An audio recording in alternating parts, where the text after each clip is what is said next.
Ngasi hayengku tekna fondoke khalingai hoi khidara pakachai lamlan bikanagi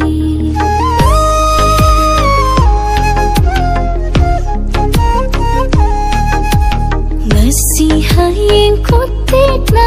fondoke khalingai hoi khidara pakachai lamlan bikanagi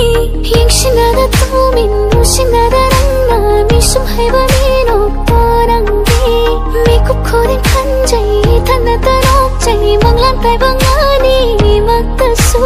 thamoi nungdalona thamlakasu kaya di koire chahi komja phong pare ngamda chakna pana karam kana khandi dai nungna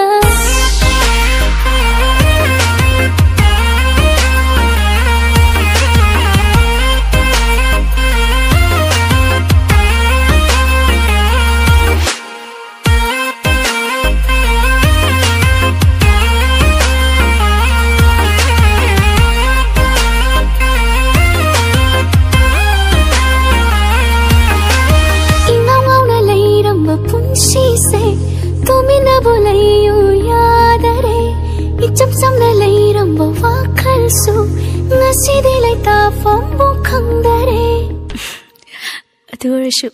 yengsinada tumin nusinada rangna misum haiba minok tarangi